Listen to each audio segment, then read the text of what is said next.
जाना तेरी। सब ते वड्डा सतगुर नानक जिन कल राखी मेरी।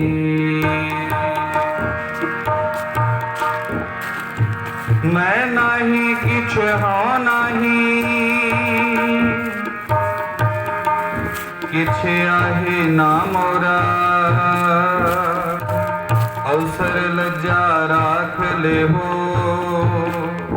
सदना जन तोरा। आनंद गुणी निधान गुरु गरीब निवाज गरीब निवाज गरीब निवाज।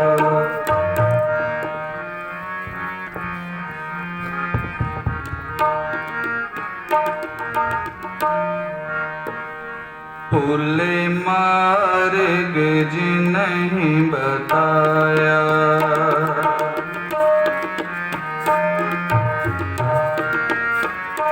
फूले मार्ग जिन्हीं बताया। फूले मार्ग जिन्हीं बताया। फूले मार्ग जिन्हीं बताया। फूले बताया। ऐसा गुर वड भागी पाया।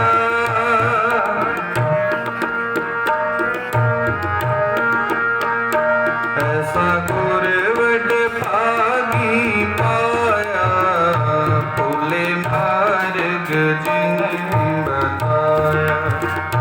फूले मार्ग जिन्हीं बताया।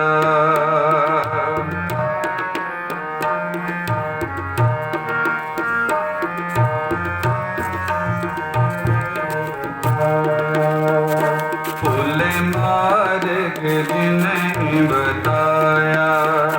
फूले मार्ग जिन्हीं बताया।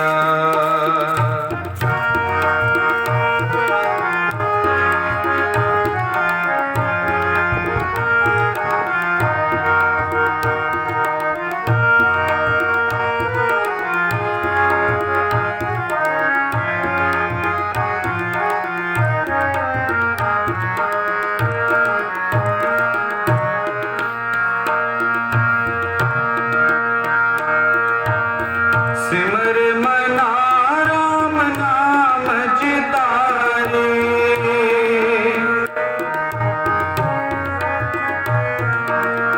सिमर मना राम नाम चितारे। वस रहे हृदय गुर चरण प्यारे।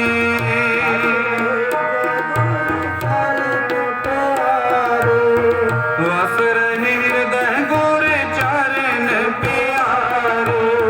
वस रहे हृदय गुर चरण प्यारे।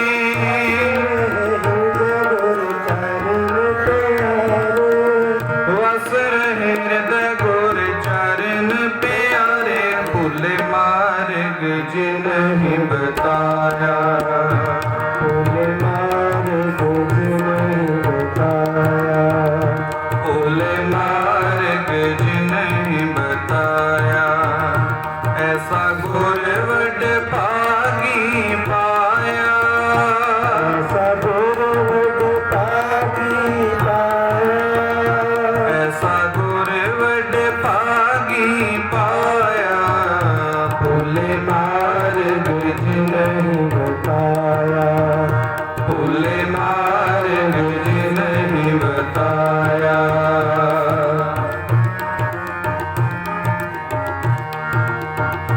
फूले मार्ग जिन्हीं बताया।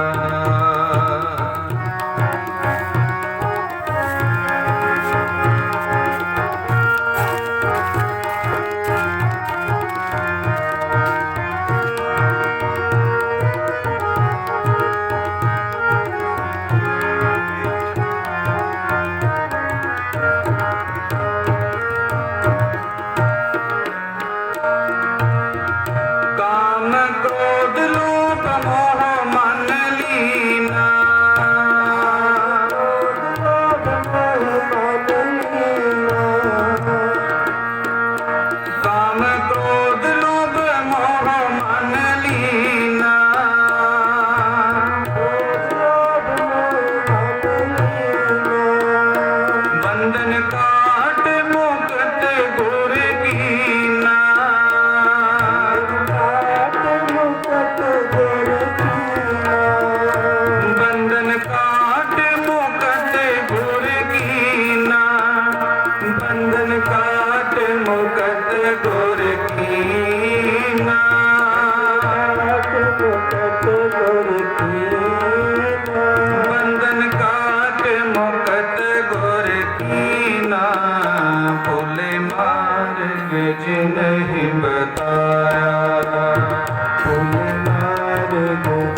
नहीं बताया।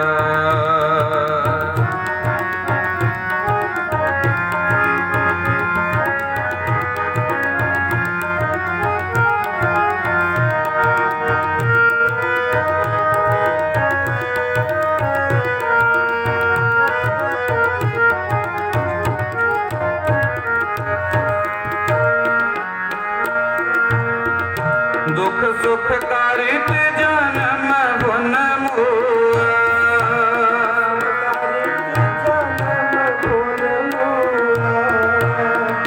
दुख सुख करते जन्म गुण मुआ, चरण कमल गुर आश्रम दिया। दुख सुख करते जन्म फुन मुआ, चरण कमल गुर आश्रम दिया। अगन सागर बूढ़त संसारा, नानक बाँ पकड़े सतगुर निस्तारा।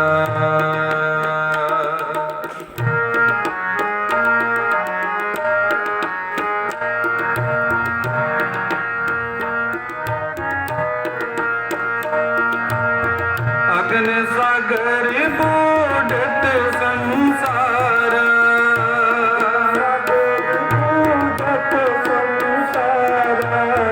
अगन सागर बूढ़त संसारा, नानक बाँ पकड़ सतगुर निस्तारा।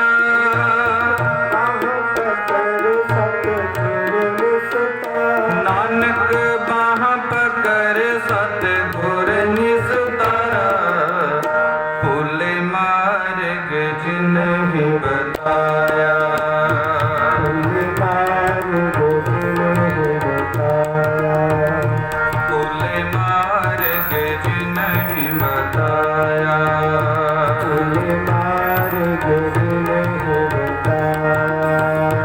ऐसा गुर वड भागी पाया, ऐसा गुर वड भागी पाया, ऐसा गुर वड भागी पाया। भूले मार्ग जिन्हें बताया, भूले मार्ग जिन्हें बताया, मार्ग जिन्हें बताया, भूले मार्ग जिन्हें बताया।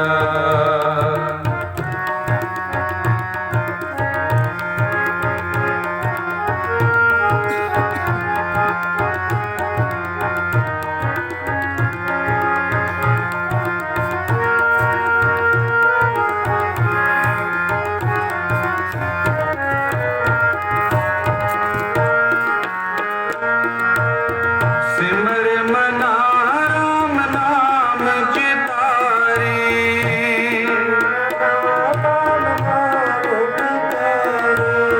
सिमर मना राम नाम चितारी,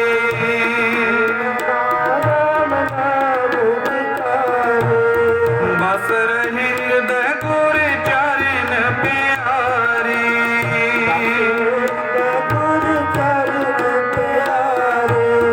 बस रही हृदय गुर चरण प्यारी, बस रही हृदय गुर चरण प्यारी।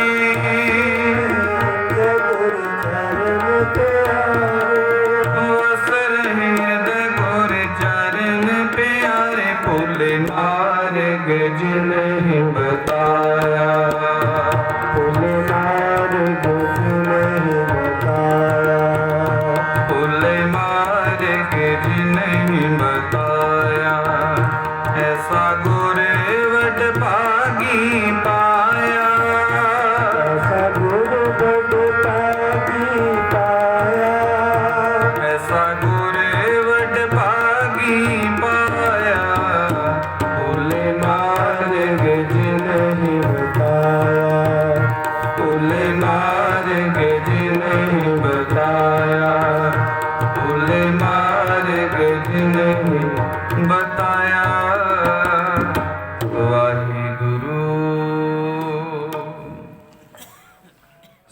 ਪਾਤਸ਼ਾਹ ਜੀ ਰਾਗ ਬਿਲਾਵਲ ਵਿੱਚ ਗੁਰੂ ਅਰਜਨ ਦੇਵ ਸਾਹਿਬ ਜੀ ਉਚਾਰਨ ਕਰਦੇ ਨੇ। ਭੂਲੇ ਮਾਰਗ ਜਿਨਹਿ ਬਤਾਇਆ, ਐਸਾ ਗੁਰ ਵਡਭਾਗੀ ਪਾਇਆ। ਸਿਮਰ ਮਨਾ RAM ਨਾਮ ਚਿਤਾਰੇ, ਬਸ ਰਹੇ ਹਿਰਦੈ ਗੁਰ ਚਰਨ ਪਿਆਰੇ। ਰਹਾਉ ਕਾਮ ਕ੍ਰੋਧ ਲੋਭ ਮੋਹ ਮਨ ਲੀਨਾ, ਬੰਧਨ ਕਾਟ ਮੁਕਤ ਗੁਰ ਕੀਨਾ। ਦੁਖ ਸੁਖ ਕਰਤ ਜਨਮ ਫਨ ਮੁਆ, ਚਰਨ ਕਮਲ ਗੁਰ ਆਸ਼ਰਮ ਦੀਆ। ਅਗਨ ਸਾਗਰ ਬੁੱਢਤ ਸੰਸਾਰਾ, ਨਾਨਕ ਬਾਹਾਂ ਪਕੜ ਸਤਿਗੁਰ ਨਿਸਤਾਰਾ। ਜੋ ਸਤਿਗੁਰੂ ਨਾਨਕ ਦੇਵ ਪਾਤਸ਼ਾਹ ਜੀ ਉਹਨਾਂ ਦੇ ਅਵਤਾਰ ਗੁਰਪੁਰਬ ਦਿਹਾੜੇ ਆਪਾਂ ਜੋ ਮਨਾ ਰਹੇ ਹਾਂ, ਉਹਨਾਂ ਨੂੰ ਸਮਰਪਿਤ ਪ੍ਰਭਾਤ ਫੇਰੀਆਂ ਦਾ ਚੱਲਣ ਹੈ। ਅੱਜ ਤੀਸਰੇ ਦਿਨ ਦੀ ਪ੍ਰਭਾਤ ਫੇਰੀ ਹੈ।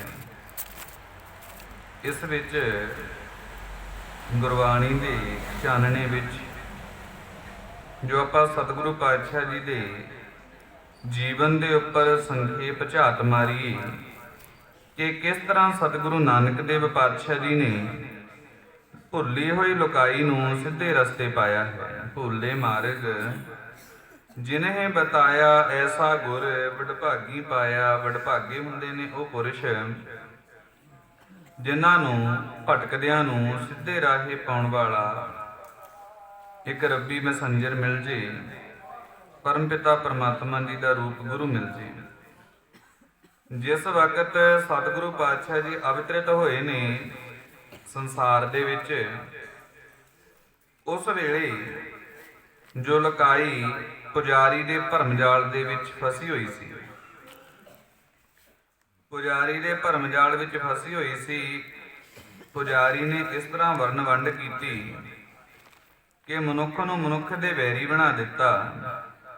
ਪੁਜਾਰੀ ਦੇ ਗ੍ਰੰਥ ਕਹਿੰਦੇ ਨੇ, ਮਨੂ ਸਿਮਰਤੀ ਕਹਿੰਦੀ ਹੈ ਕਿ ਇੱਕ ਖਾਸ ਸ਼੍ਰੇਣੀ ਹੈ ਜਿਹੜੀ ਵਾਹਿਗੁਰੂ ਦੀ ਬੰਦਗੀ ਕਰ ਸਕਦੀ ਹੈ।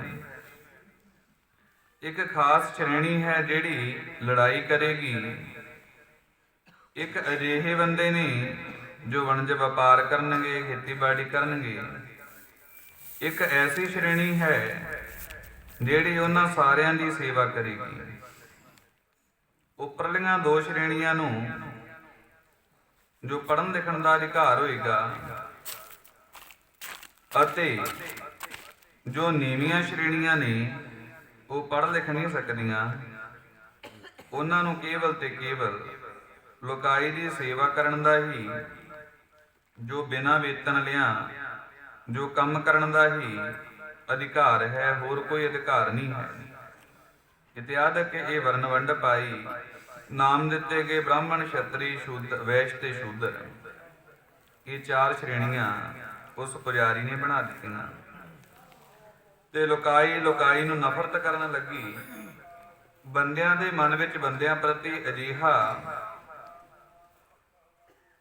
ਜੋ ਕੱਟੜਤਾ ਆ ਗਈ, ਜੋ ਇੱਕ ਬੰਦਾ ਜੇ ਬਾਣੀ ਪੜ੍ਹ ਵੀ ਲੈਂਦਾ ਹੈ ਉਹਦੀ ਜੀਭ ਕੱਟ ਦਿੱਤੀ ਜਾਂਦੀ ਹੈ।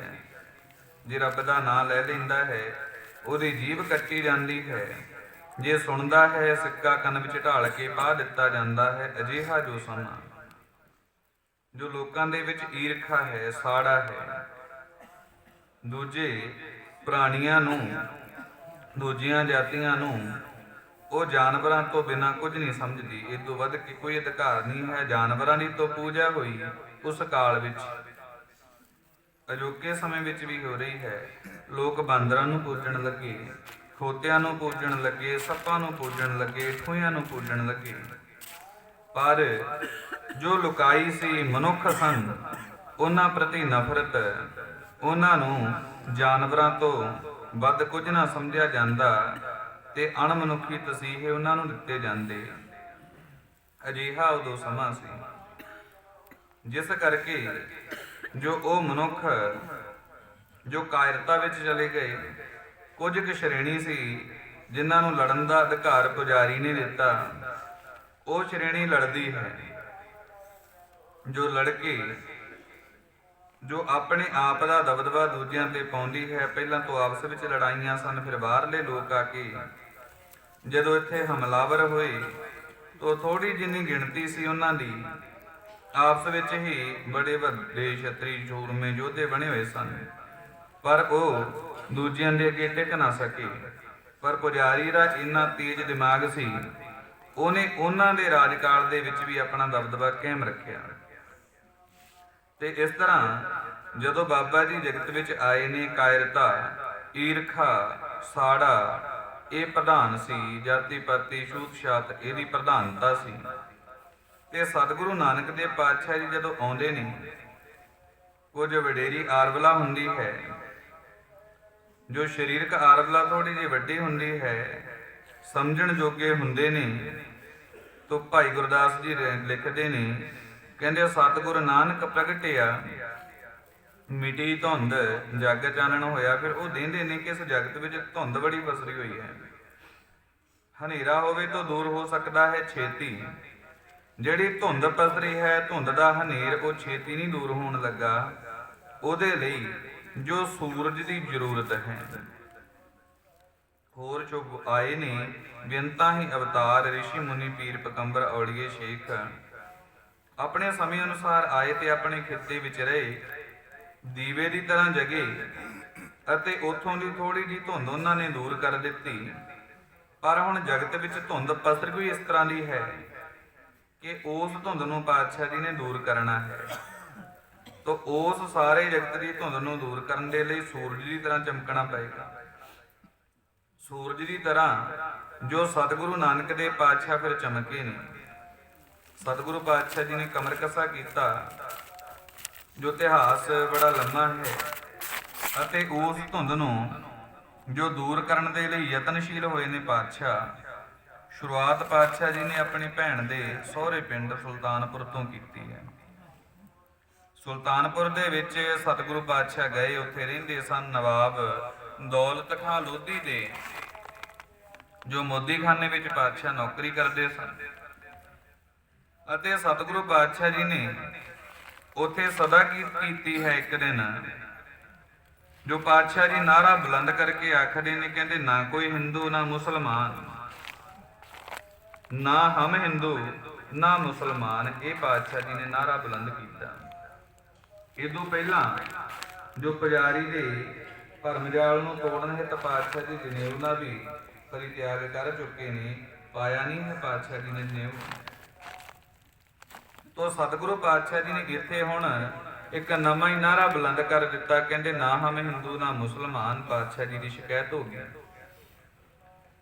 ਜੋ ਸਤਿਗੁਰੂ ਪਾਤਸ਼ਾਹ ਜੀ ਦੀ ਸ਼ਿਕਾਇਤ ਹੋਈ, ਦੌਲਤ ਖਾਂ ਦੇ ਦਰਬਾਰ ਦੇ ਵਿੱਚ ਪਾਤਸ਼ਾਹ ਜੀ ਨੂੰ ਸੱਦਿਆ ਗਿਆ। ਸ਼ਿਕਾਇਤ ਕਰਨ ਵਾਲੇ ਦੋ ਸਨ, ਇੱਕ ਹਿੰਦੂ ਸੀ, ਇੱਕ ਮੁਸਲਮਾਨ ਸੀ।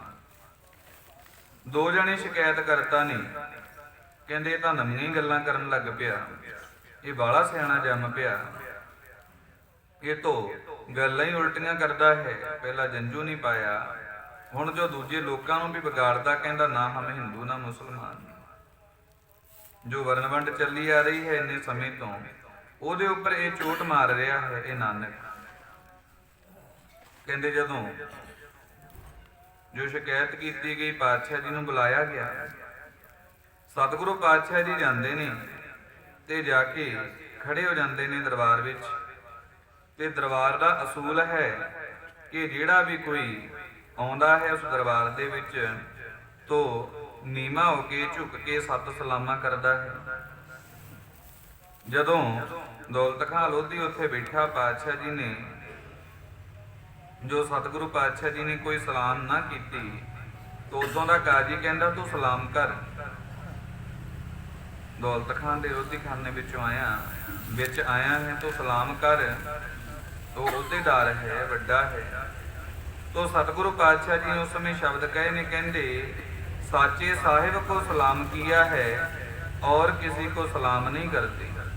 ਜਨਮ ਸਾਖੀ ਦੇ ਬੋਲ ਨੇ, ਕਹਿੰਦੇ ਸੱਚੇ ਸਾਹਿਬ ਨੂੰ ਜਦੋਂ ਦੀ ਸਲਾਮ ਕਰ ਦਿੱਤੀ, ਹੋਰ ਕਿਸੇ ਨੂੰ ਸਲਾਮ ਨਹੀਂ ਕਰਦੇ। ਜਦੋਂ ਦੇ ਇੱਕ ਅੱਗੇ ਝੁਕ ਗਏ ਹਾਂ, ਉਹਨਾਂ ਦੂਜਿਆਂ ਦੇ ਅੱਗੇ ਝੁਕਣਾ ਬੰਦ ਕਰ ਦਿੱਤਾ ਹੈ। ਹੈਰਾਨ ਹੋਏ ਨੇ ਲੋਕ। ਦੌਲਤ ਖਾਂ ਸਿਆਣਾ ਸੀ, ਸਤਿਗੁਰੂ ਪਾਤਸ਼ਾਹ ਜੀ ਦੀ ਅਜ਼ਮਤ ਨੂੰ ਜਾਣਦਾ ਵੀ ਸੀ। ਉਹ ਆਖਦਾ ਹੈ, ਠੀਕ ਹੈ ਭਾਈ, ਪਰ ਤੂੰ ਇਹ ਗੱਲ ਕਾਹਤੋਂ ਕਹੀ ਹੈ ਕਿ ਨਾ ਹਮ ਹਿੰਦੂ ਨਾ ਮੁਸਲਮਾਨ, ਕਿਸੇ ਤਾਂ ਵਰਨ ਵਿੱਚ ਰਹਿਣਾ ਪਏਗਾ, ਤੂੰ ਹੈ ਕੀ, ਇਹ ਤੋਂ ਦੱਸਣਾ ਪਏਗਾ। ਤਾਂ ਪਾਤਸ਼ਾਹ ਕਹਿੰਦੇ, ਰੱਬ ਨੇ ਬੰਦੇ ਬਣਾ ਕੇ ਭੇਜਿਆ। ਰੱਬ ਕਿਸੇ ਨੂੰ ਹਿੰਦੂ ਨਹੀਂ ਬਣਾਉਂਦਾ, ਕਿਸੇ ਨੂੰ ਮੁਸਲਮਾਨ ਨਹੀਂ ਬਣਾਉਂਦਾ। ਇਸ ਜਗਤ ਵਿੱਚ ਆ ਕੇ ਲੋਕਾਂ ਨੇ ਵਰਨ ਵੰਡ ਖੜੀ ਕਰ ਦਿੱਤੀ ਹੈ। ਜੋ ਹੋਰ ਖਿੱਤੇ ਵਿੱਚ ਚਲੇ ਜਾਈਏ ਭਾਰਤ ਵਰਸ਼ ਛੱਡ ਕੇ, ਉੱਥੇ ਜਾਤਾਂ ਨਹੀਂ ਨੇ ਕਿ ਲੋਕ ਉੱਥੇ ਰਹਿੰਦੇ ਨਹੀਂ। ਤੋ ਪਾਤਸ਼ਾਹ ਕਹਿੰਦੇ ਨੇ, ਭਾਈ ਜੋ ਦੌਲਤ ਖਾਂ ਕਹਿੰਦਾ ਹੈ, ਇਹ ਨਾਨਕ ਫਿਰ ਤੂੰ ਇਹ ਦੱਸ ਦੇਣਾ ਵੀ ਜੋ ਚੰਗਾ ਕਿਹੜਾ ਹੈ। ਚੰਗੇ ਗੁਣ ਤੋਂ ਬੰਦੇ ਵਿੱਚ ਹੁੰਦੇ ਨੇ, ਧਰਮ ਦੇ ਵਿੱਚ ਹੁੰਦੇ ਨੇ। ਤੂੰ ਕਿਹਨੂੰ ਚੰਗਾ ਆਖੇਂਗਾ, ਮੁਸਲਮਾਨ ਨੂੰ ਜਾਂ ਹਿੰਦੂ ਨੂੰ? ਪਾਤਸ਼ਾਹ ਜੀ ਨੇ ਉਹੀ ਸ਼ਬਦ ਫਿਰ ਦੁਹਰਾਏ, ਕਹਿੰਦੇ ਸ਼ੁਭ ਮਨਾ ਵਾਜੋ ਦੋਨੋਂ ਰੋ ਰਹੇ ਨੇ। ਅੱਲਾ ਦੀ ਨਵਾਜ਼ ਮਾੜੀ ਹੈ? ਪਾਤਸ਼ਾਹ ਕਹਿੰਦੇ ਬਿਲਕੁਲ ਨਹੀਂ। ਉਹਨੂੰ ਚੇਤੇ ਕਰੋ, ਅਰਬੀ ਭਾਸ਼ਾ ਵਿੱਚ ਚੇਤੇ ਕਰ ਲਓ, ਫਾਰਸੀ ਵਿੱਚ ਕਰ ਲਓ, ਜਿਹੜੀ ਭਾਸ਼ਾ ਵਿੱਚ ਚੇਤੇ ਕਰਨਾ, ਪੰਜਾਬੀ 'ਚ ਕਰੋ, ਹਿੰਦੀ 'ਚ, ਸੰਸਕ੍ਰਿਤ 'ਚ ਕਰੋ। ਉਸ ਰੱਬ ਦੇ ਗੁਣ ਗਾਉਣੇ ਨੇ, ਕਿਸੇ ਭਾਸ਼ਾ 'ਚ ਗਾ ਲਓ, ਚੰਗੇ ਨੇ। ਕਹਿੰਦੇ ਫਿਰ ਤੂੰ ਨਵਾਜ਼ ਪੜ੍ਹੇਂਗਾ? ਪਾਤਸ਼ਾਹ ਕਹਿੰਦੇ ਜ਼ਰੂਰ ਪੜਾਂਗਾ, ਚੱਲੋ।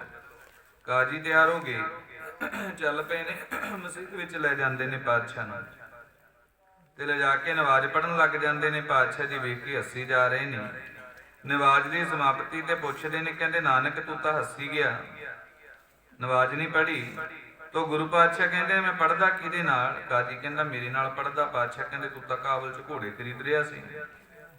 ਛੋਟਾ ਕਾਜੀ ਕਹਿੰਦਾ ਮੇਰੇ ਨਾਲ ਪੜ੍ਹ ਲੈਂਦਾ। ਪਾਤਸ਼ਾਹ ਕਹਿੰਦੇ ਤੂੰ ਆਪਣੇ ਘਰੇ ਬੈਠਾ ਸੀ ਸੁਰਤੀ ਕਰਕੇ ਕਿ ਮੇਰੀ ਜੋ ਘੋੜੀ ਨੇ ਵਿਸ਼ੇਰੀ ਦਿੱਤੀ ਹੈ, ਕਿਤੇ ਟੋਏ ਵਿੱਚ ਨਾ ਡਿੱਗ ਪਏ, ਕਿਤੇ ਆਦਿਕ ਹੋਰ ਸਾਰੇ ਜਾਣੇ ਸਨ। ਧਿਆਨ ਕਿਸੇ ਦਾ ਵੀ ਉੱਥੇ ਨਹੀਂ ਸੀ, ਇਕਾਗਰਤਾ ਵਿੱਚ ਹੋ ਕੇ ਨਹੀਂ ਸਨ ਕਰ ਰਹੇ, ਦਿਖਾਵੇ ਮਾਤਰ ਸਾਰੇ ਨਵਾਜ਼ ਪੜ੍ਹ ਰਹੇ ਸਨ। ਤੇ ਉਹ ਸਭਨਾਂ ਨੂੰ ਨਮੋਸ਼ੀ ਦਾ ਸਾਹਮਣਾ ਕਰਨਾ ਪਿਆ। ਪਾਤਸ਼ਾਹ ਨੇ ਉੱਥੇ ਉਪਦੇਸ਼ ਕੀਤਾ ਕਿ ਭਾਈ ਜੋ ਕੁਝ ਕਰਨਾ ਹੈ, ਜਿਉ ਜੇ ਅੰਦਰੋਂ ਹੋ ਉਹ ਜੇ ਬਾਹਰੋਂ ਰਹੋ।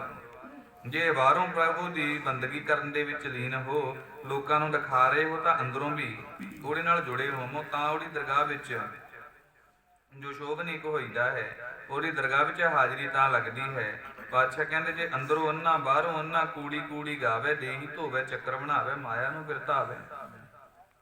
ਜੇ ਅੰਦਰੋਂ ਅੰਨਾ ਹੈ ਬਾਹਰੋਂ ਅੰਨਾ, ਤੇ ਲੋਕਾਂ ਨੂੰ ਭਰਮਾਉਣ ਦੇ ਲਈ ਗਾ ਕੇ ਸੁਣਾ ਰਿਹਾ, ਵਿਖਿਆਨ ਕਰਕੇ ਸੁਣਾ ਰਿਹਾ ਹੈ, ਤਾਂ ਪਾਤਸ਼ਾਹ ਕਹਿੰਦੇ ਉਹਦਾ ਕੋਈ ਫਾਇਦਾ ਨਹੀਂ। ਕਈ ਦਫਾ ਅਜਿਹਾ ਹੁੰਦਾ ਹੈ, ਮਨੁੱਖ ਨੂੰ ਜ਼ਹਿਰ ਦੀ ਜ਼ਰੂਰਤ ਹੁੰਦੀ ਹੈ, ਤੇ ਜ਼ਹਿਰ ਦੀ ਡੱਬੀ ਦੇ ਉੱਪਰ ਕੋਈ ਸਪਰੇਅ ਲੈਣ ਜਾਵੇ, ਸਪਰੇਅ ਵਾਲੀ ਸ਼ੀਸ਼ੀ ਦੇ ਵਿੱਚ ਕੋਈ ਦੁੱਧ ਪਾ ਕੇ ਦੇ ਦੇ, ਅਤੇ ਜਦੋਂ ਉਹਨੂੰ ਖੋਲੇਗਾ ਦੇਖੇਗਾ ਇਹਦੇ ਵਿੱਚ ਤਾਂ ਦੁੱਧ ਹੈ, ਦੁਕਾਨ ਵਾਲੇ ਪਾਸ ਜਾਏਗਾ ਕਿ ਭਾਈ ਇਹਦੇ ਵਿੱਚ ਤਾਂ ਦੁੱਧ ਸੀ, ਮੈਂ ਜ਼ਹਿਰ ਮੰਗੀ ਸੀ, ਤੇ ਉਹ ਉੱਥੇ ਉਹਦੇ ਨਾਲ ਤਕਰਾਰ ਕਰੇ ਕਿ ਭਾਈ ਨਹੀਂ, ਜ਼ਹਿਰ ਚੰਗੀ ਹੈ ਕਿ ਦੁੱਧ ਚੰਗਾ ਹੈ, ਮੈਂ ਤੈਨੂੰ ਜ਼ਹਿਰ ਦਿੱਤੀ। ਤਾਂ ਪਾਤਸ਼ਾਹ ਕਹਿੰਦੇ ਉਸ ਵੇਲੇ ਉਹ ਕਹੇਗਾ ਬੰਦਾ ਕਿ ਭਾਈ ਮੈਨੂੰ ਦੁੱਧ ਦੀ ਨਹੀਂ, ਮੈਨੂੰ ਜ਼ਹਿਰ ਦੀ ਹੀ ਜ਼ਰੂਰਤ ਹੈ। ਕਈ ਦਫਾ ਅਜਿਹੀ ਲੋੜ ਹੁੰਦੀ ਹੈ। ਤਾਂ ਪਾਤਸ਼ਾਹ ਕਹਿੰਦੇ ਜੇ ਤੂੰ ਅੰਦਰੋਂ ਵੀ ਹੋਏ ਜਿਹਾ ਹੈ, ਬਾਹਰੋਂ ਵੀ ਹੋਏ ਜਿਹਾ ਹੈ, ਤੇਰਾ ਮੁੱਲ ਪੈ ਜਾਵੇਗਾ।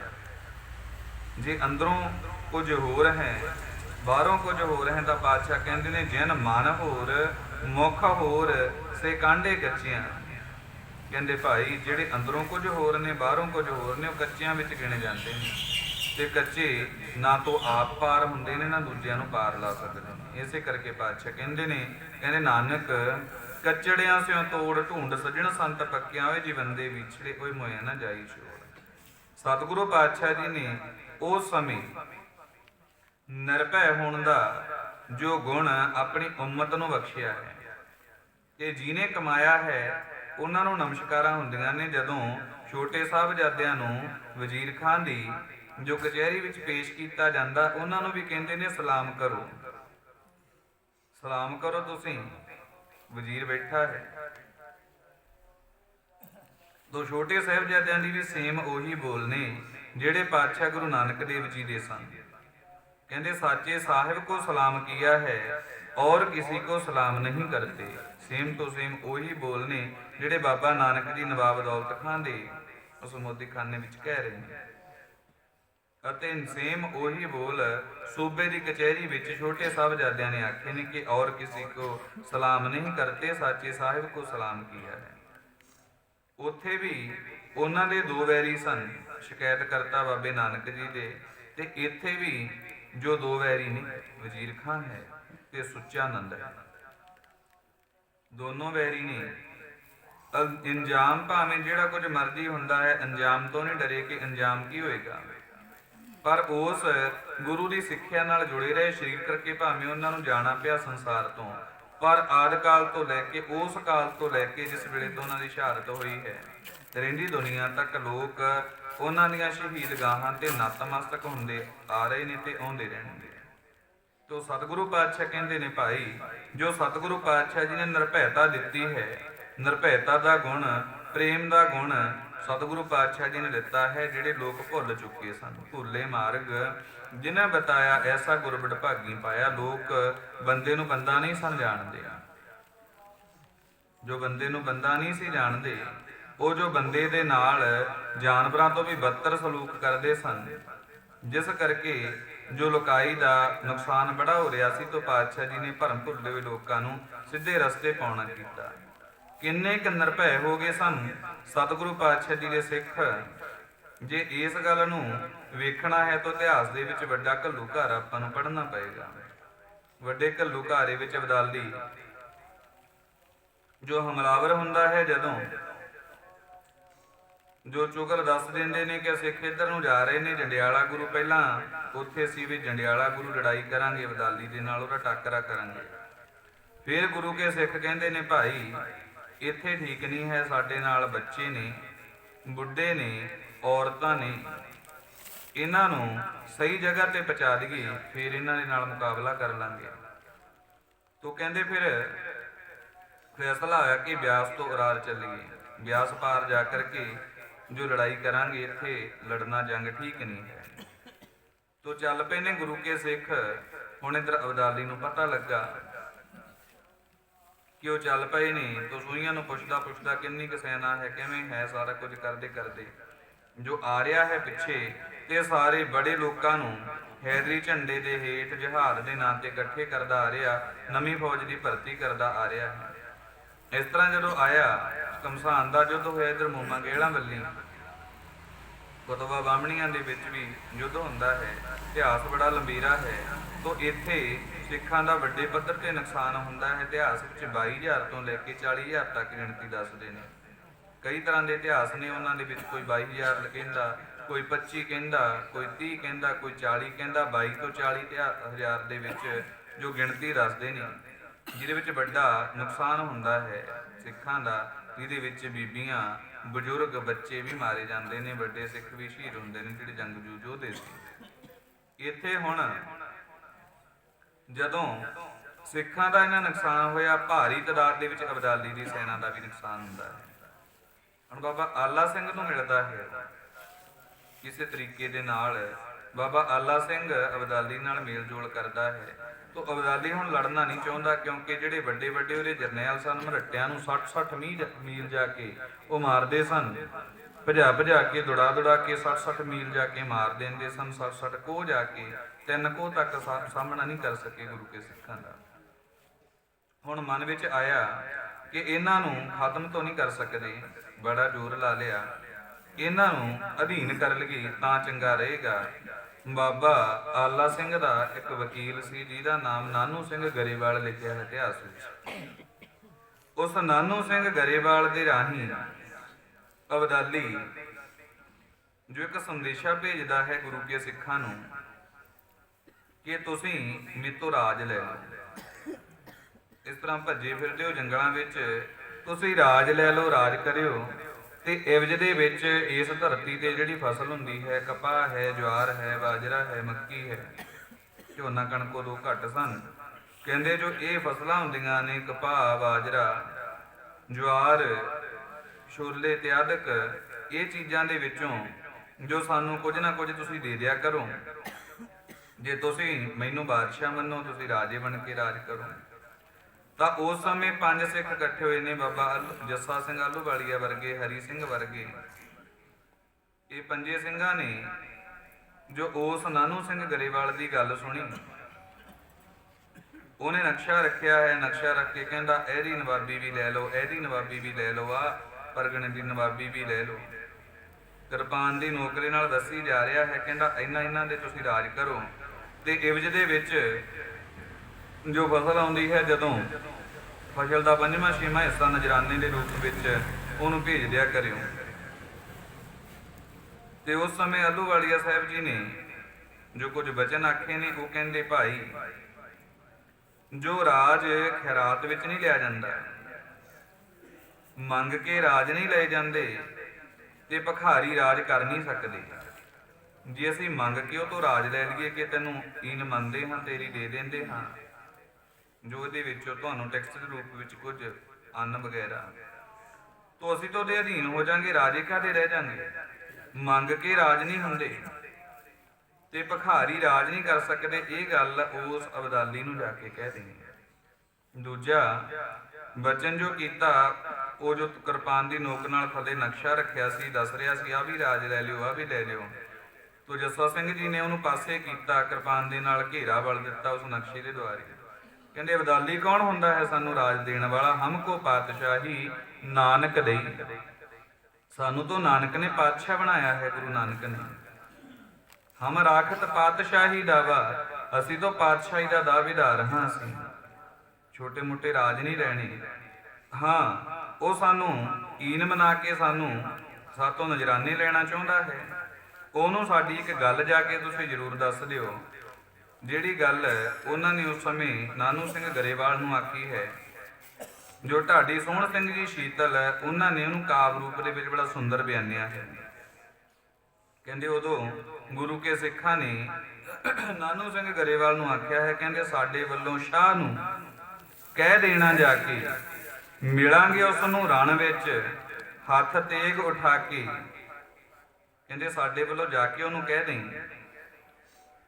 ਸਾਡੇ ਵੱਲੋਂ ਸ਼ਾਹ ਨੂੰ ਕਹਿ ਦੇਣਾ ਜਾ ਕੇ, ਮਿਲਾਂਗੇ ਹੱਥ ਰਣ ਵਿੱਚ ਉਸ ਨੂੰ ਹੱਥ ਤੇਗ ਉਠਾ ਕੇ, ਸ਼ਰਤਾਂ ਲਿਖਾਂਗੇ ਰੱਤ ਨਾਲ, ਗੱਲ ਬੰਨੇ ਲਾ ਕੇ, ਸ਼ਾਹ ਨਜਰਾਨੇ ਸਾਤੋਂ ਭਾਲਦਾ ਇਉਂ ਈਨ ਮਨਾ ਕੇ, ਸਿੰਘ ਨਾ ਜਿਉਂਦੇ ਸ਼ੀਤਲਾ ਨੱਕ ਨੱਥ ਪਵਾ ਕੇ। ਇਹ ਬਚਨ ਉਸ ਸਮੇਂ ਸਿੱਖਾਂ ਦੇ ਜੋ ਜਥੇਦਾਰਾਂ ਨੇ ਆਖੇ, ਉਹਦਾ ਨਜਰਾਨਾ ਜੋ ਕਹਿੰਦਾ ਸੀ ਦੇ ਕੇ ਤੇ ਰਾਜ ਰਹਿ ਲੋ, ਇਹਨੂੰ ਲੱਤ ਮਾਰੀ ਹੈ। ਅਤੇ ਜੋ ਨਾਨੂ ਸਿੰਘ ਗਰੇਵਾਲ ਜਾ ਕੇ ਦੱਸ ਦਿੰਦਾ, ਕਹਿੰਦੇ ਉਹ ਨਹੀਂ ਤੇਰੀ ਈਨ ਮੰਨਦੇ। ਕੀ ਕਿਹਾ ਹੈ ਉਹਨਾਂ ਨੇ? ਉਹਨਾਂ ਨੇ ਆਖਿਆ ਹੈ ਕਿ ਤੈਨੂੰ ਜੋ ਮਿਲਾਂਗੇ ਰਣ ਵਿੱਚ, ਉਦੋਂ ਦੇਖਾਂਗੇ ਬਾਦਸ਼ਾਹ ਕਿਹੜਾ ਹੈ ਤੇ ਰਾਜਾ ਕਿਹੜਾ, ਕਿਹੜਾ ਈਨ ਮੰਨ ਕੇ ਜੋ ਇਵਜ਼ ਦੇ ਵਿੱਚ ਨਜਰਾਨੇ ਲੈਂਦਾ ਹੈ ਤੇ ਕਿਹੜਾ ਨਜਰਾਨੇ ਲੈਂਦਾ ਹੈ, ਉਦੋਂ ਦੇਖਾਂਗੇ। ਉਦੋਂ ਕਹਿੰਦੇ ਡਰ ਗਿਆ ਅਬਦਾਲੀ ਕਿ ਇੰਨੀ ਵੱਡੀ ਤਾਦਾਦ ਦੇ ਵਿੱਚ ਇਹਨਾਂ ਨੂੰ ਖਤਮ ਕਰਨਾ ਚਾਹਿਆ, ਇੰਨੇ ਇਹਨਾਂ ਦੇ ਬੱਚੇ ਮਾਰਤੇ, ਬੁੱਢੇ ਮਾਰਤੇ। ਮੈਂ ਤਾਂ ਸੋਚਿਆ ਸੀ ਕਿ ਇਹ ਹੁਣ 20 ਸਾਲ ਤੱਕ ਸਿਰ ਨਹੀਂ ਉਠਾ ਸਕਣਗੇ, ਉਦੋਂ 3 ਮਹੀਨੇ ਬਾਅਦ ਮਲੇਰਕੋਟਲਾ ਜਿੱਤਦੇ ਨੇ। ਭੀਖਣ ਸ਼ਾਹ ਜਿਹੜਾ ਉਸ ਵੇਲੇ ਦਾ ਨਵਾਬ ਸੀ। ਸੋ ਬੇਨਤੀ ਹੈ ਭਾਈ ਸੇਵਾਦਾਰਾਂ ਨੂੰ, ਜਿਹੜਾ ਚਾਹ ਪਾਣੀ ਦਾ ਲੰਗਰ ਤਿਆਰ ਕੀਤਾ ਹੈ, ਵਰਤਾਓ ਜੀ। ਜੋ ਮਲੇਰਕੋਟਲੇ ਦਾ ਨਵਾਬ ਸੀ ਉਸ ਵੇਲੇ ਦਾ, ਭੀਖਣ ਸ਼ਾਹ ਉਹਦਾ ਨਾਮ ਸੀ। ਭੀਖਣ ਸ਼ਾਹ ਨੇ ਜੋ ਚੁਗਲੀ ਕੀਤੀ ਸੀ ਉਸ ਵੇਲੇ, ਜੋ ਅਬਦਾਲੀ ਨੂੰ ਦੱਸਿਆ ਸੀ ਕਿ ਸਿੱਖ ਇੱਥੇ ਆ ਗਏ ਨੇ, ਇਹਨਾਂ ਨਾਲ ਜੋ ਮੂਹਰੇ ਤੋਂ ਹੋ ਕੇ ਜੇ ਇਹਨਾਂ ਨੂੰ ਘੇਰਾ ਪਾਈਏ, ਇਹਨਾਂ ਨੇ ਮੂਹਰੇ ਬੱਚੇ, ਬੁੱਢੇ ਤੇ ਔਰਤਾਂ ਲਾਈਆਂ ਨੇ, ਤੇ ਪਿਛਲੇ ਪਾਸੇ ਇਹ ਆਪ ਢਾਲ ਬਣ ਕੇ ਉਹਨਾਂ ਦੀ ਵੈਰੀ ਦੀ ਫੌਜ ਨੂੰ ਰੋਕ ਰਹੇ ਨੇ। ਉਸ ਸਮੇਂ ਇਹਨੇ ਆਪ ਵੀ ਬੜਾ ਕਤਲੋਗਾਰਤ ਕੀਤਾ ਸੀ। ਤੇ ਉਸ ਮਲੇਰਕੋਟਲੇ ਨੂੰ ਘੇਰਾ ਪਾ ਲੈਂਦੇ ਨੇ, ਵੱਡੇ ਘੱਲੂਘਾਰੇ ਤੋਂ ਬਾਹਰ ਗੁਰੂ ਕੇ ਸਿੱਖ ਘੇਰ ਕੇ। ਫਿਰ ਕਹਿੰਦੇ ਜੋ ਉੱਥੋਂ ਉਹਨੂੰ ਫੜ ਲੈਂਦੇ ਨੇ ਭੀਖਣ ਸ਼ਾਹ ਨੂੰ। ਭੀਖਣ ਸ਼ਾਹ ਨੂੰ ਫੜ ਕੇ ਉਹਦਾ ਖਜ਼ਾਨਾ ਲੁੱਟਦੇ ਨੇ। ਹੁਣ ਕਈਆਂ ਜਥੇਦਾਰਾਂ ਦਾ ਮਤ ਹੈ ਕਿ ਇਹਨੂੰ ਮਾਰੀਏ, ਇਹਨੂੰ ਸਜ਼ਾ ਦੇਈਏ, ਇਹਦੇ ਕਰਕੇ ਜੋ ਕਿੰਨੇ ਹੀ ਬੇਕਸੂਰ ਬੱਚੇ, ਬੁੱਢੇ, ਔਰਤਾਂ ਮਾਰੇ ਗਏ ਨੇ, ਕਿੰਨਿਆਂ ਨੇ ਸ਼ਹਾਦਤ ਦੇ ਜਾਮ ਪੀਤੇ ਨੇ, ਇਹਦੀ ਚੁਗਲੀ ਕਰਕੇ ਇਹਨੂੰ ਖਤਮ ਕਰੀਏ। ਤੋ ਕੁਝ ਕਹਿੰਦੇ ਨੇ ਨਹੀਂ, ਇਸ ਰਿਆਸਤ ਦਾ ਸਾਡੇ ਉੱਪਰ ਇੱਕ ਅਹਿਸਾਨ ਹੈ, ਉਹਨੂੰ ਨਹੀਂ ਭੁੱਲਣਾ। ਜੋ ਇਹਨਾਂ ਨੇ ਸਾਹਿਬਜ਼ਾਦਿਆਂ ਦੀ ਸ਼ਹਾਦਤ ਦੇ ਉੱਪਰ ਆਹ ਦਾ ਨਾਰਾ ਮਾਰਿਆ ਸੀ, ਇਹਨਾਂ ਦੇ ਵਡੇਰੇ ਨੇ, ਸ਼ੇਰ ਮੁਹੰਮਦ ਨੇ, ਇਸ ਕਰਕੇ ਇਹਨੂੰ ਖਤਮ ਨਾ ਕਰੀਏ। ਕਹਿੰਦੇ ਉਸ ਸਮੇਂ ਉਹਨੂੰ ਲੁੱਟਿਆ ਗਿਆ, ਨੱਕ ਦੇ ਨਾਲ ਲਕੀਰਾਂ ਕਢਾ ਕੇ ਉਹਨੂੰ ਛੱਡ ਦਿੱਤਾ ਗਿਆ, ਉੱਥੋਂ ਭਜਾ ਦਿੱਤਾ ਗਿਆ। ਅਤੇ ਜਦੋਂ ਕਹਿੰਦੇ ਅਬਦਾਲੀ ਇਹ ਦੇਖਦਾ, ਕਹਿੰਦਾ ਹੁਣ ਨਹੀਂ ਇਹਨਾਂ ਨੂੰ ਖਤਮ ਕਰ ਸਕਦੇ, ਬਾਕੀ ਇਹਨਾਂ ਦੀ ਗੱਲ ਪੱਕੀ ਹੈ। ਇਹ ਰਾਖਤ ਪਾਤਸ਼ਾਹੀ ਦਾਵਾ ਹੋਰ ਕਿੰਨੇ ਸਾਡੇ ਨਾਲ ਲੜੇ, ਰੰਗੜ ਲੜੇ ਨੇ, ਜੋ ਮਰੱਟੇ ਲੜੇ ਨੇ, ਕਿੰਨੇ ਲੜੇ ਨੇ ਸਾਡੇ ਨਾਲ, ਅਤੇ ਉਹਨਾਂ ਨੂੰ ਇੱਕ ਵਾਰ ਮਾਰਦੇ ਹਾਂ 11 ਸਾਲ ਤੱਕ ਰੰਗਣ ਜੋ ਮਰੱਟਿਆਂ ਨੇ ਸਾਡੇ ਨਾਲ ਪੰਗਾ ਲੈਣ ਦੀ ਕੋਸ਼ਿਸ਼ ਨਹੀਂ ਕੀਤੀ। ਅਤੇ ਇਹ 3 ਮਹੀਨਿਆਂ ਬਾਅਦ ਹੀ ਉੱਠ ਖੜੇ, ਵੱਡੀ ਗਿਣਤੀ ਵਿੱਚ ਨਾਲ ਇਹਨਾਂ ਦਾ ਨੁਕਸਾਨ ਕੀਤਾ ਗਿਆ। ਫਿਰ ਉਹ ਹੁਣ ਲੜਨ ਦੀ ਨੀਤੀ ਛੱਡਦਾ ਹੈ ਤੇ ਮਨ ਵਿੱਚ ਉਹਦੇ ਈਰਖਾ ਜ਼ਰੂਰ ਹੈ। ਹੁਣ ਉਹਨੂੰ ਪਤਾ ਲੱਗਾ ਕਿ ਵਿਸਾਖੀ ਦਾ ਦਿਹਾੜਾ ਆਉਂਦਾ ਮੂਹਰੇ, ਤੇ ਵਿਸਾਖੀ ਦੇ ਦਿਹਾੜੇ ਤੇ ਜੋ ਸਿੱਖ ਨੇ ਹਰਿਮੰਦਰ ਸਾਹਿਬ ਆਉਂਦੇ ਨੇ। ਇਹ ਦੱਸਿਆ ਉਹਨੂੰ, ਕਹਿੰਦਾ ਹੁਣ ਮੈਂ ਇਹਨਾਂ ਦਾ ਜਿਹੜਾ 6ਵੇਂ ਪਾਤਸ਼ਾਹ ਨੇ ਤਖਤ ਬਣਾਇਆ ਉਹਨੂੰ ਢਾਹ ਦਿਆਂਗਾ, ਹਰਿਮੰਦਰ ਨੂੰ ਢਾਹ ਦਿਆਂਗਾ। ਇਹਨਾਂ ਦਾ ਜਿਹੜਾ ਇਹ ਧਾਰਮਿਕ ਸਥਲ ਹੈ, ਜਿੱਥੋਂ ਇਹਨਾਂ ਨੂੰ ਤਾਕਤ ਮਿਲਦੀ ਹੈ, ਜਿੱਥੇ ਇਹ ਸਰੋਵਰ ਵਿੱਚ ਨਹਾ ਕੇ ਅਮਰ ਹੋ ਜਾਂਦੇ ਨੇ, ਫਿਰ ਤੋਂ ਤਰੋ ਤਾਜ਼ਾ ਹੋ ਜਾਂਦੇ ਨੇ, ਉਹ ਸਰੋਵਰ ਨੂੰ ਹੀ ਪੂਰ ਦਿਆਂਗਾ। ਉੱਥੇ ਜਾ ਕੇ ਫਿਰ ਤਖਤ ਸਾਹਿਬ ਦੀ ਜੋ ਹੁਰਮਤੀ ਕਰਨ ਦੇ ਲਈ ਜੋ ਉੱਥੇ ਤੋਪਾਂ ਦੇ ਨਾਲ ਗੋਲੇ ਜੋ ਚਲਾਉਂਦਾ ਹੈ, ਤੋ ਇਤਿਹਾਸ ਵਿੱਚ ਲਿਖਿਆ ਹੈ, ਕਹਿੰਦੇ ਜੋ ਇਮਾਰਤ ਨੂੰ ਤਾਂ ਭਾਵੇਂ ਢੇਰੀ ਕਰ ਰਿਹਾ ਹੈ, ਤੇ ਇੱਕ ਇੱਟ ਜਦੋਂ ਗੋਲਾ ਮਾਰਦਾ ਹੈ ਤਾਂ ਉੱਥੋਂ ਬੁੜਕ ਕੇ ਇਹਦੇ ਨੱਕ ਤੇ ਵੱਜਦੀ ਹੈ। ਇੱਟ ਅਬਦਾਲੀ ਦੇ ਨੱਕ ਦੇ ਉੱਪਰ ਵੱਜਦੀ ਹੈ ਤੇ ਨੱਕ ਤੇ ਜ਼ਖਮ ਹੁੰਦਾ ਹੈ। ਤੇ ਇਹ ਜ਼ਖਮ ਸਤਿਗੁਰੂ ਪਾਤਸ਼ਾਹ ਜੀ ਨੇ ਇਹਦੇ ਨੱਕ ਤੇ ਅਜਿਹਾ ਕੀਤਾ, ਉਦੋਂ ਬਾਅਦ 10 ਸਾਲ ਇਹ ਜਿਉਂਦਾ ਰਿਹਾ, 10 ਸਾਲ ਜਿਉਂਦਾ ਰਿਹਾ ਹੈ। ਅਤੇ ਜੋ ਇਹਨਾਂ ਸਾਲਾਂ ਦੇ ਵਿੱਚ ਉਹ ਜ਼ਖਮ ਜਿਹੜਾ ਸੀ ਰਾਜੀ ਨਹੀਂ ਹੋਇਆ, ਇਹਨੂੰ ਉਹਨਾਂ ਸਮਾਂ ਮੂੰਹ ਢੱਕ ਕੇ ਰੱਖਣਾ ਪਿਆ। ਜੋ ਅਜਿਹਾ ਜ਼ਖਮ ਹੋ ਗਿਆ ਸੀ, ਠੀਕ ਹੋਇਆ ਹੀ ਨਹੀਂ, ਤੇ ਉਸ ਜ਼ਖਮ ਦੇ ਨਾਲ ਹੀ ਇਹਦੀ ਮੌਤ ਹੁੰਦੀ ਹੈ। ਤੋ ਸਤਿਗੁਰੂ ਪਾਤਸ਼ਾਹ ਕਹਿੰਦੇ ਨੇ, ਜੋ ਸਤਿਗੁਰੂ ਜੀ ਨੇ ਭੁੱਲੇ ਮਾਰਗ ਜਿਹਨੇ ਬਤਾਇਆ, ਐਸਾ ਗੁਰਬਿੜ ਭਾਗੀ ਪਾਇਆ। ਭੁੱਲੇ ਹੋਈ ਲੁਕਾਈ ਨੂੰ ਜਿਹੜੀ ਕਾਇਰ ਹੋ ਚੁੱਕੀ ਸੀ, ਉਹਨੂੰ ਅਜਿਹਾ ਰਾਹ ਦਰਸਾਇਆ ਹੈ ਕਿ ਹੁਣ ਉਹਦੇ ਵੱਡੀ ਤਾਦਾਦ ਦੇ ਵਿੱਚ ਜੋ ਗੁਰ ਭਾਈ ਸ਼ਹੀਦ ਹੋ ਗਏ ਨੇ, ਬੱਚੇ ਸ਼ਹੀਦ ਹੋ ਗਏ, ਮਾਪੇ ਸ਼ਹੀਦ ਹੋ ਗਏ ਨੇ, ਵਿੱਚੋਂ ਕਈ ਸਿੱਖਾਂ ਦੇ, ਉਹ ਫਿਰ ਵੀ ਲੜਾਈ ਕਰ ਰਹੇ ਨੇ। ਉਹ ਲੜਦੇ ਨੇ ਧਰਮ ਦੇ ਲਈ ਤੇ ਮੌਤ ਦੀ ਪ੍ਰਾਪਤੀ ਲਈ। ਉਹ ਕਹਿੰਦੇ ਨੇ ਜੇ ਜਿਉਂਦੇ ਰਹਿ ਕੇ ਰਾਜ ਕਰਾਂਗੇ, ਜੇ ਮਰ ਗਏ ਗੁਰੂ ਨਾਨਕ ਦੀ ਗੋਰਡਾ ਨਿੰਗ ਮਾਣਾਂਗੇ। ਉਹਨਾਂ ਦੇ ਵਿੱਚ ਅਜਿਹੀ ਸਪਿਰਿਟ ਸਤਿਗੁਰੂ ਪਾਤਸ਼ਾਹ ਜੀ ਨੇ ਭਰੀ ਹੈ, ਜਿਹੜੀ ਕਾਇਰਤਾ ਦੀ ਨਿਸ਼ਾਨੀ ਮੰਨਿਆ ਜਾਂਦਾ ਸੀ ਇੱਥੋਂ ਦੇ ਵਸਣ ਵਾਲੇ ਲੋਕਾਂ ਨੂੰ। ਪਾਤਸ਼ਾਹ ਜੀ ਨੇ ਉਹ ਕਾਇਰਤਾ ਕੱਢੀ ਹੈ। ਕਾਇਰਤਾ ਕੱਢ ਕੇ ਨਿਮਰਤਾ ਜ਼ਰੂਰ ਲਿਆਂਦੀ ਹੈ, ਪਰ ਨਿਮਰਤਾ ਤੇ ਕਾਇਰਤਾ ਦੇ ਵਿੱਚ ਫਰਕ ਹੈ। ਜਿਵੇਂ ਪੀੜ ਤੇ ਦੁੱਖ ਦੇ ਵਿੱਚ ਫਰਕ ਹੁੰਦਾ ਹੈ, ਇਸੇ ਤਰ੍ਹਾਂ ਕਾਇਰਤਾ ਤੇ ਨਿਮਰਤਾ ਦੇ ਵਿੱਚ ਵੀ ਫਰਕ ਹੈ। ਪਾਤਸ਼ਾਹ ਨੇ ਨਿਮਰ ਬਣਾਏ ਨੇ, ਪਰ ਜਿਸ ਵੇਲੇ ਕੋਈ ਆ ਕੇ ਚੜ ਜਾਂਦਾ ਹੈ, ਫਿਰ ਸਤਿਗੁਰੂ ਪਾਤਸ਼ਾਹ ਜੀ ਨੇ ਸ਼ਾਸਤਰਾਂ ਦੀ ਵੀ ਬਖਸ਼ਿਸ਼ ਕੀਤੀ ਹੈ। ਤਾਂ ਗੁਰੂ ਪਾਤਸ਼ਾਹ ਕਹਿੰਦੇ ਜਦੋਂ ਗੁਰੂ ਜੀ ਆਏ ਸਨ ਇਸ ਜਗਤ ਦੇ ਵਿੱਚ, ਉਦੋਂ ਛੂਤ ਛਾਤ ਵਹਿਮ ਭਰਮ ਜਾਤ ਪਾਤ ਇਤਿਆਦਿ ਕੋ ਬੜਾ ਕੁਝ ਸੀ, ਜਿਹਦੀ ਧੁੰਦ ਜੋ ਚਾਰੇ ਪਾਸੇ ਪਸਰੀ ਹੋਈ ਸੀ। ਅਤੇ ਜਦੋਂ ਸਤਿਗੁਰੂ ਪਾਤਸ਼ਾਹ ਜੀ ਨੇ ਆ ਕੇ ਇਹ ਸਾਰਾ ਕੁਝ ਦੇਖਿਆ, ਕਮਰ ਕਸਾ ਕੀਤਾ, ਕਿਸੇ ਹੱਦ ਤੱਕ ਪਾਤਸ਼ਾਹ ਜੀ ਨੇ ਇਸ ਧੁੰਦ ਨੂੰ ਖਤਮ ਕੀਤਾ। ਫਿਰ ਅਲੱਗ-ਅਲੱਗ ਜਾਮਿਆਂ ਦੇ ਵਿੱਚ ਜਾਂਦੇ ਹੋਏ ਅਲੱਗ-ਅਲੱਗ ਤਰ੍ਹਾਂ ਦਾ ਜੋ ਸਤਿਗੁਰੂ ਪਾਤਸ਼ਾਹ ਜੀ ਪ੍ਰਚਾਰ ਕਰਦੇ ਰਹੇ। ਜਿੰਨੀਆਂ ਵੀ ਬੁਰਾਈਆਂ ਸਨ ਉਹਨਾਂ ਨੂੰ ਖਤਮ ਪਾਤਸ਼ਾਹ ਜੀ ਕਰਦੇ ਰਹੇ। ਕਿ ਜਿਹੜੇ ਸਤਿਗੁਰੂ ਪਾਤਸ਼ਾਹ ਦੇ ਅਨਿਆਈ ਹੋ ਕੇ ਚੱਲੇ, ਜਿਹੜੇ ਵੀ ਉਹਦੇ ਅਨਿਆਈ ਹੋ ਕੇ ਚੱਲਦੇ ਨੇ, ਉਸ ਸੰਸਾਰ ਦੇ ਵਿੱਚ ਬੰਦਾ ਬਣ ਕੇ ਜੀਂਦੇ ਨੇ। ਪਾਤਸ਼ਾਹ ਕਹਿੰਦੇ ਨੇ ਉਹ ਬੰਦਾ ਹੈ ਜਿਹੜਾ ਬੰਦਿਆਂ ਵਾਲੇ ਕੰਮ ਕਰੇ, ਜਿਹੜਾ ਸਤਿਗੁਰੂ ਜੀ ਦੀ ਸਿੱਖਿਆ ਅਨੁਸਾਰ ਚੱਲਦਾ ਹੈ। ਪਾਤਸ਼ਾਹ ਕਹਿੰਦੇ ਉਹ ਬੰਦਾ ਹੈ ਤੇ ਉਹ ਬੰਦੇ ਬਣ ਕੇ ਜਿਉਏ ਨੇ। ਤੋ ਸਤਿਗੁਰੂ ਪਾਤਸ਼ਾਹ ਕਹਿੰਦੇ ਨੇ ਆਇਆ ਸਫਲ ਤਾਹੂ ਕੋ ਗਨੀਏ, ਜਾਸ ਰਸਨ ਹਰ ਹਰ ਜਸ ਭਨੀਏ। ਇਹ ਭਾਈ ਉਹਨਾਂ ਦਾ ਹੀ ਆਇਆ ਸਫਲ ਹੁੰਦਾ ਹੈ, ਜਿਹੜਾ ਗੁਰੂ ਦੀ ਗੱਲ ਮੰਨ ਕੇ ਗੁਰੂ ਆਸ਼ੇ ਅਨੁਸਾਰ ਚੱਲਦਾ ਹੈ। ਤੋ ਪਾਤਸ਼ਾਹ ਕਹਿੰਦੇ ਭੁੱਲੇ ਮਾਰਗ ਜਿਨ੍ਹਾਂ ਬਤਾਇਆ, ਐਸਾ ਗੁਰ ਵਡਭਾਗੀ ਪਾਇਆ। ਇਹ ਭਾਈ ਉਹ ਵੱਡੇ ਭਾਗਾਂ ਵਾਲੇ ਹੁੰਦੇ ਨੇ ਪੁਰਸ਼, ਜਿਨ੍ਹਾਂ ਨੂੰ ਅਜਿਹਾ ਗੁਰੂ ਮਿਲ ਜੇ ਜਿਹੜਾ ਭੁੱਲਿਆਂ ਨੂੰ ਮਾਰਗ ਪਾਉਣ ਵਾਲਾ ਹੋਏ। ਨਹੀਂ ਤਾਂ ਪਾਤਸ਼ਾਹ ਕਹਿੰਦੇ ਨੇ ਅਜਿਹੇ ਵੀ ਗੁਰੂ ਜੰਮ ਪੈਂਦੇ ਨੇ ਜਿਹੜੇ ਆਪ ਵੀ ਅੰਨੇ ਨੇ, ਆਪ ਵੀ ਡੁੱਬਦੇ ਨੇ। ਪਾਤਸ਼ਾਹ ਕਹਿੰਦੇ ਓਏ ਆਪ ਡੁੱਬੇ ਤੁਮ ਕਹਾਂ ਤਰਨਹਾਰ। ਉਹ ਆਪ ਵੀ ਡੁੱਬ ਜਾਂਦੇ ਨੇ ਤੇ ਆਪਣੇ ਅਨਿਆਈਆਂ ਨੂੰ ਵੀ ਤਾਂ ਜੋ ਕਿ ਡੋਬ ਲੈਂਦੇ ਨੇ। ਇਸ ਲਈ ਸਤਿਗੁਰੂ ਪਾਤਸ਼ਾਹ ਕਹਿੰਦੇ ਨੇ ਕਿ ਇਹ ਭਾਈ ਐਸਾ ਗੁਰੂ ਕਰ ਸੋ ਗੁਰ ਕਰੋ, ਜੇ ਸਾਚ ਦ੍ਰਿੜਾਵੇ ਐਸਾ ਗੁਰੂ ਕਰਨਾ ਕਰ ਜਿਹੜਾ ਸੱਚ ਤੇਰੇ ਅੰਦਰ ਦ੍ਰਿੜ ਕਰਵਾ ਦੇ, ਸੱਚ ਨੂੰ ਤੇਰੇ ਅੰਦਰ ਵਸਾ ਦੇ, ਤੇ ਉਸ ਸੱਚ ਨਾਲ ਤੁਰਿਆ ਲੋਕ ਵਿੱਚ ਵੀ ਤੇਰਾ ਮੁਖ ਉਜਲਾ ਹੋਵੇ, ਤੇ ਪ੍ਰਲੋਕ ਦੇ ਵਿੱਚ ਵੀ ਜੋ ਤੈਨੂੰ ਰੀਰੀ ਦਰਗਹਿ ਕਹੇ ਨਾ ਕੋ ਆਓ ਬੈਠ ਆਦਰ ਸਦੇਉ ਆਦਰ ਸਤਕਾਰ ਸਨਮਾਨ ਦੀ ਪ੍ਰਾਪਤੀ ਹੋਵੇ। ਸੋ ਪਈ ਸਮਾਂ ਹੋ ਗਿਆ ਹੈ। ਗੁਰੂ ਜੀ ਦੀ ਬਾਣੀ ਪੜ੍ਹਦੇ ਹਾਂ, ਕੀਰਤਨ ਵਿਚਾਰਨ ਕਰਦੇ ਹਾਂ। ਬੇਅੰਤ ਕਿਸਮ ਦੀਆਂ ਗਲਤੀਆਂ ਭੁੱਲਾਂ ਹੋ ਜਾਂਦੀਆਂ ਨੇ। ਪਾਤਸ਼ਾਹ ਜੀ ਅਤੇ ਪਾਤਸ਼ਾਹ ਜੀ ਦੀ ਸੰਗਤ ਬਖਸ਼ਣ ਯੋਗ ਹੈ, ਬਖਸ਼ ਲੈਣਾ ਜੀ। ਆਓ ਆਪਾਂ ਜੋ ਇੱਕ ਸ਼ਬਦ ਪੜ੍ਹ ਕੇ ਉਪਰੰਤ ਸਮਾਪਤੀ ਕਰੀਏ ਜੀ।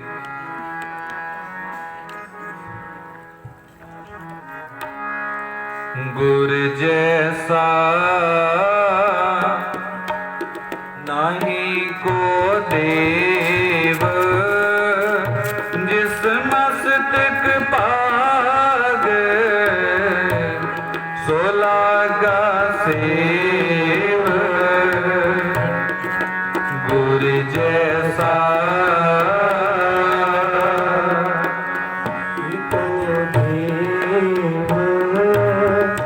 ਜਿਸ ਮਸਤਕ ਭਾਗ ਸੋ ਲਾਗਾ ਸੇਵ। ਗੁਰ ਜੈਸਾ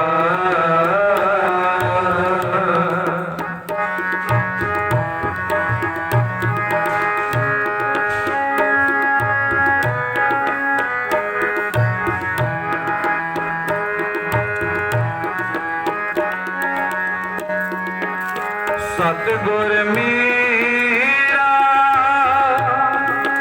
ਬੇਮੋਹਤਾਜ, ਸਤਿਗੁਰ ਮੇਰੇ ਸੱਚਾ ਸਾਜ।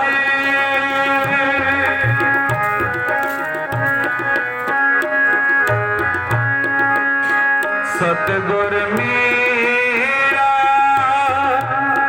ਸਬਸ ਕਾ ਦਾਤਾ, ਸਤਿਗੁਰ ਮੇਰਾ ਪੁਰਖ ਵਿਧਾਤਾ, ਸਤਿਗੁਰ ਮੇਰਾ ਪੁਰਖ ਵਿਧਾਤਾ।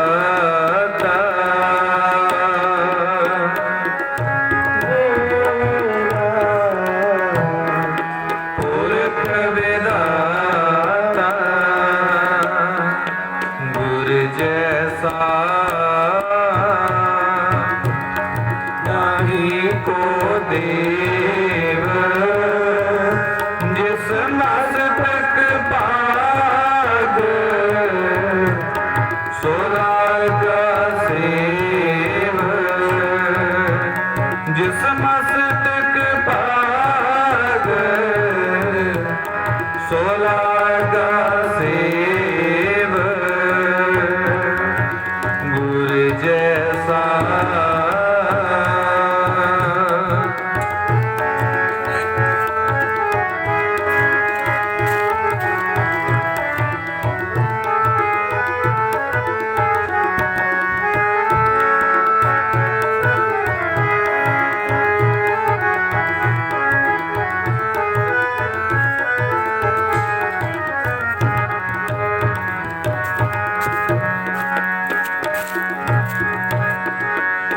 सतगुर मेरा सर्ब प्रतपालै, सतगुर मेरा मार जीवालै।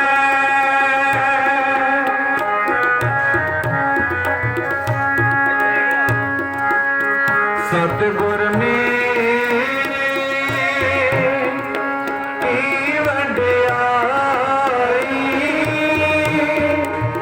प्रगट पाई है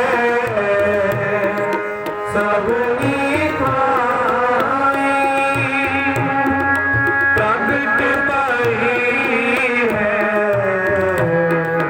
सबनी थाई। गुर जैसा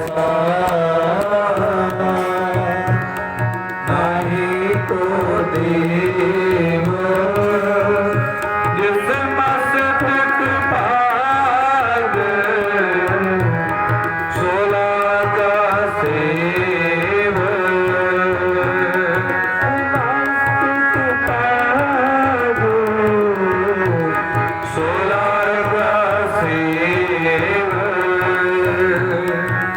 गुर जैसा।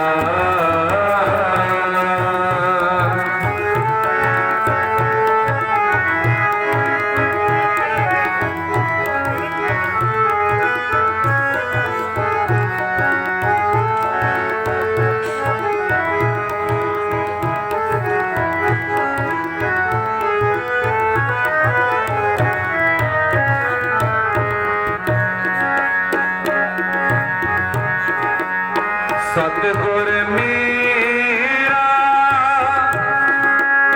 ताण निताण, सतगुर मेरा कर दीवान।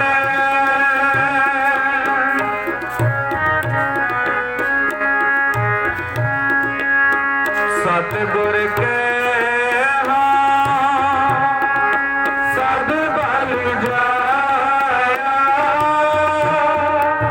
प्रगट मार्ग जिन कर दिखलाया।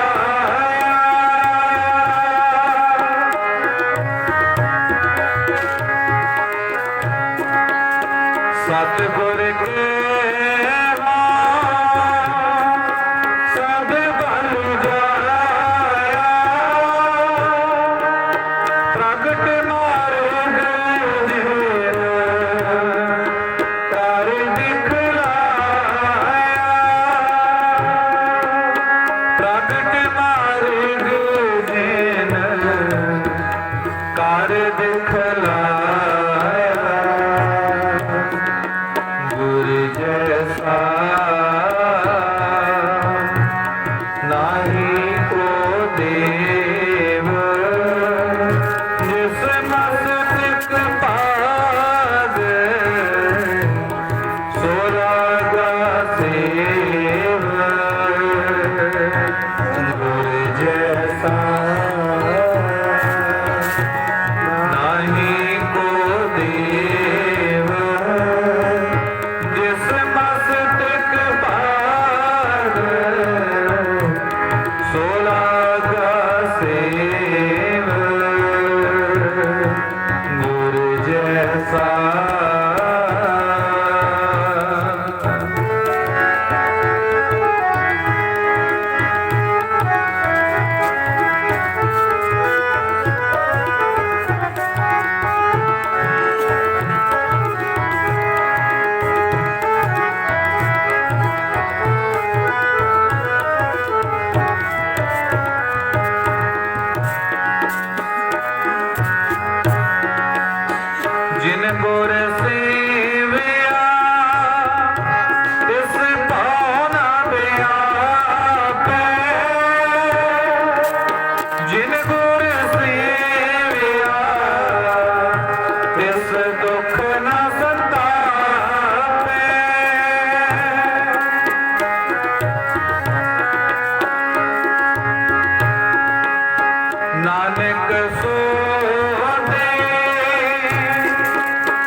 ਲਾਗਾ ਸੇਵ ਵਾਹਿਗੁਰੂ।